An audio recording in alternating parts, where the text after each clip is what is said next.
Hi friends, എല്ലാവർക്കും നമസ്കാരം. എൻ്റെ പേര് ആശ. ഇന്നത്തെ ടോപ്പിക്ക് നമ്മുടെ ആഗ്രഹങ്ങൾ വളരെ എളുപ്പം നേടിയെടുക്കാൻ നമ്മൾ ഹൈ വൈബ്രേഷണൽ ഫ്രീക്വൻസിയിലായിരിക്കണം. അപ്പോൾ എന്താണ് വൈബ്രേഷണൽ ഫ്രീക്വൻസി? നമ്മുടെ ചിന്തകളിൽ നിന്നും രൂപപ്പെടുന്ന ഊർജത്തെയാണ് വൈബ്രേഷണൽ ഫ്രീക്വൻസി എന്ന് പറയുന്നത്. അപ്പോൾ നമ്മുടെ ഫ്രീക്വൻസി ലെവല് ഹൈ ആക്കാനായിട്ട് നമുക്ക് കുറച്ച് കാര്യങ്ങൾ ചെയ്താൽ മതി. അതെന്തൊക്കെയാണെന്ന് നമുക്ക് നോക്കാം.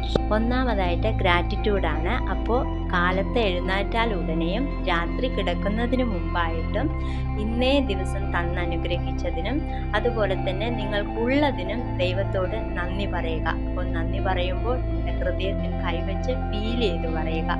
അത് നമുക്ക് വളരെയേറെ സന്തോഷം തരുന്നൊരു കാര്യമാണ്. പിന്നെ നിങ്ങൾക്ക് എന്താണോ ഇല്ലാത്തത് അതിന് ലഭിച്ചു കഴിഞ്ഞതായിട്ട് നന്ദി പറയുക. അത് നമുക്ക് വളരെ എളുപ്പത്തിൽ നേടിയെടുക്കാനായിട്ട് സാധിക്കും. പിന്നെ പ്രകൃതിയിലേക്ക് രാവിലെ ഇറങ്ങി നടന്ന് നന്ദി പറയുന്നത് നമുക്ക് വളരെയേറെ സന്തോഷം തരും. അതുവഴി നമ്മുടെ എനർജി ലെവല് ഹൈ ആക്കി വെക്കാനായിട്ട് സാധിക്കും. രണ്ടാമതായി ഫോർഗീവ്നെസ് ആണ്. നമ്മളെ വേദനിപ്പിച്ചവരോട് നമ്മൾ പൂർണ്ണമായി ക്ഷമിക്കുക. പിന്നെ നമുക്ക് ആരോടെങ്കിലും വിദ്വേഷമോ വെറുപ്പോ വൈരാഗ്യമൊക്കെ ഉണ്ടെങ്കിൽ അത് പൂർണ്ണമായി ക്ഷമിക്കുക. അത് വെച്ചുകൊണ്ട് നടന്നാൽ നമ്മൾ നമ്മളെ തന്നെയാണ് നശിപ്പിക്കുന്നത്. പിന്നെ നമ്മളിലുള്ള നെഗറ്റീവായിട്ടുള്ള കാര്യങ്ങളെല്ലാം മാറ്റാനായിട്ട് ഞാനൊരു വീഡിയോ ഇട്ടിട്ടുണ്ട് ഡിസ്ക്രിപ്ഷനിൽ. അത് നോക്കിയിട്ട് നിങ്ങൾ പ്രാക്ടീസ് ചെയ്യുക. അപ്പോൾ നമ്മളിലുള്ള നെഗറ്റിവിറ്റിയൊക്കെ പോയി പോസിറ്റീവ് ആകാനായിട്ട് സാധിക്കും. അതുവഴി നമുക്ക് നമ്മുടെ വൈബ്രേഷണൽ ഫ്രീക്വൻസി ലെവല് ഉയർത്താനായിട്ട് സാധിക്കും. ഇനി മെഡിറ്റേഷൻ ആണ്. അപ്പം എല്ലാ ദിവസവും മെഡിറ്റേഷൻ പ്രാക്ടീസ് ചെയ്യുക. അത് ചെയ്യുന്നത് വഴി നമ്മുടെ മനസ്സിന് വളരെ സന്തോഷം തരും.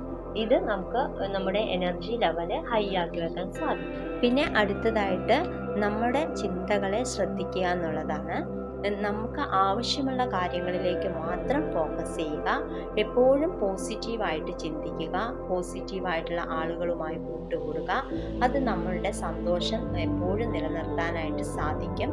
പിന്നെ നമുക്ക് അതുവഴി നമ്മുടെ വൈബ്രേഷണൽ ഫ്രീക്വൻസി ഉയർത്താൻ സാധിക്കും. അടുത്തതായിട്ട് നമ്മൾ നമ്മളെ സ്നേഹിക്കുക. അപ്പോൾ നമ്മുടെ ആഗ്രഹങ്ങൾ നേടിയെടുക്കാനുള്ള ആവേശം നമ്മൾക്ക് കൂടും. പിന്നെ ചെയ്യേണ്ടത് സെൽഫ് ലവ് അഫർമേഷൻസ് രാവിലെ എഴുന്നേറ്റാൽ ഉടനെയും രാത്രി കിടക്കുന്നതിന് മുമ്പായിട്ടും കേൾക്കുക. അതുവഴി നമ്മളെ മോട്ടിവേറ്റ് ചെയ്യാനായിട്ട് സഹായിക്കും. അപ്പോൾ ഈ പറഞ്ഞ കാര്യങ്ങളൊക്കെയാണ് നമ്മുടെ എനർജി ലെവല് ഹൈ ആക്കി വെക്കാനായിട്ടുള്ള കാര്യങ്ങൾ. അപ്പോൾ ഇത് എല്ലാ ദിവസവും പ്രാക്ടീസ് ചെയ്യുക. നിരന്തരമായ പ്രാക്ടീസിലൂടെ നമുക്ക് നമ്മുടെ ആഗ്രഹങ്ങൾ വളരെ പെട്ടെന്ന് നേടിയെടുക്കാനായിട്ട് സാധിക്കും. അപ്പോൾ എപ്പോഴും സന്തോഷമായിരിക്കുക. സന്തോഷമായിട്ടുള്ള കാര്യങ്ങൾ നമുക്ക് എന്താണോ അത് നമ്മൾ ചെയ്യുക. അപ്പോൾ നിങ്ങൾക്ക് ഈ വീഡിയോ ഇഷ്ടമായ ലൈക്ക് ചെയ്യുക. ഇനി പുതിയ വീഡിയോകൾക്കായിട്ട് ഈ ചാനലൊന്ന് സബ്സ്ക്രൈബ് ചെയ്യുക. അപ്പോൾ നിങ്ങൾക്ക് ഈ പ്രാക്ടീസൊക്കെ ചെയ്തിട്ട് ഇതിൻ്റെ റിസൾട്ട് കമൻറ്റ് ബോക്സിൽ രേഖപ്പെടുത്തുക. അപ്പോൾ ഇനിയൊരു വീഡിയോയുമായി കാണാം. ബൈ.